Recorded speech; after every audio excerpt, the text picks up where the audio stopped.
మత్స్యకారులు ఓఎన్జీసీ నష్టపరిహారంపై తప్పుడు ఆరోపణలు చేసిన మాజీ ఎమ్మెల్యే వనమడి కొండబాబుపై 3 టౌన్ పోలీస్ స్టేషన్లో ఫిర్యాదు చేయడంతో పాటు పరువు నష్టం దావా వేయనున్నట్లు కాకినాడ సిటీ ఎమ్మెల్యే ద్వారంపూడి చంద్రశేఖర్ రెడ్డి వెల్లడించారు.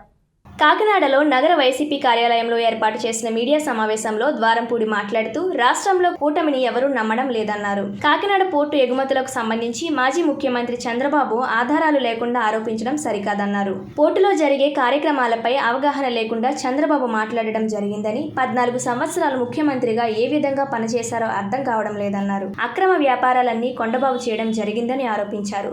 2014లో కొండబాబు ఎమ్మెల్యేగా ఉండగా పేకాట క్లబ్లు, భూ కబ్జాలు జరిగాయని విమర్శించారు. తాను ఎమ్మెల్యేగా బాధ్యతలు చేపట్టిన తరువాత కాకినాడ పట్టణంలో ఎక్కడ పేకాట క్లబ్లు లేకుండా అరికట్టడం జరిగిందన్నారు.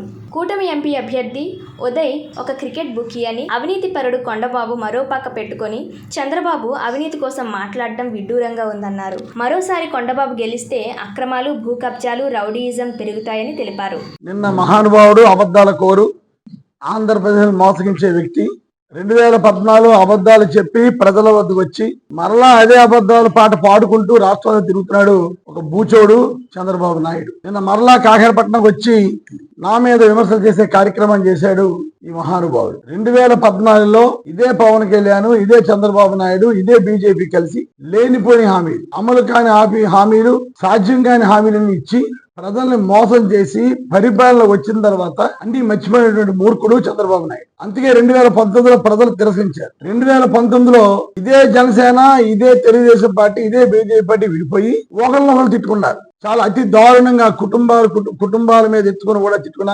సందర్భాలు 2019 ఎలక్షన్ చూసాం. మరలా ఇప్పుడు 3 పార్టీలు కలిసిపోయి లేనిపోయిన హామీలు ఇచ్చి ప్రజల మధ్యకి వచ్చి ఈ రోజు మళ్ళీ ఓట్లు అడిగే పరిస్థితికి వచ్చారు. ప్రజలను మోసం చేసి ఏదో రకంగా అధికారంలో వచ్చేవాళ్ళని ఒక ఆశతో ఉన్నారు వీళ్ళందరూ కూడా. ఇతను నమ్మట్లేదు కాబట్టి కనీసం మేనిఫెస్టోలో బీజేపీ నాయకుల ఫోటోలు కూడా వేయించుకునే దుస్థితి ఈరోజు చంద్రబాబు నాయుడుకి వచ్చింది. నీతో పొత్తున్న పార్టీ అని నమ్మట్లే కనుక ఇటువంటి వ్యక్తి కాకాడ వచ్చి నన్ను విమర్శించే స్థాయికి దిగడం జరిగింది.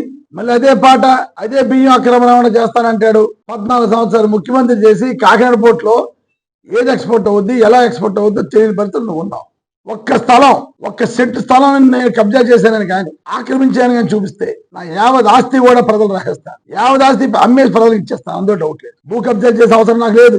కొండబాబు మీద భూ కబ్జాలు చేసిన కేసులు ఈ రోజుకు ఉన్నాయి. ఏటుమొగలో ఏదైతే ఆక్యుపై చేసాడో 47 ఎకరాల సుమారు, అది కేసు కోర్టులో గవర్నమెంట్ వేసింది. భూ కబ్జా నీ పక్క పెట్టుకుని నువ్వు మాట్లాడుతున్నావు భూ కబ్జాల గురించి. పోలీసుల దగ్గర లంచాలు తీసుకుని, ఉద్యోగాల నిమిత్తం లంచాలు తీసుకుని గంజాయి పెరిగిపోతే ఆ పెరిగిపోయిన గంజాని కంట్రోల్ చేసే క్రమంలో మేమున్నాం. కనుక కాకినాడ పట్టణ ప్రజలందరూ దయచేసి గమనించండి. ఇటువంటి నాయకుల్ని తిరస్కరించమని మళ్ళీ కోరుకుంటున్నారు.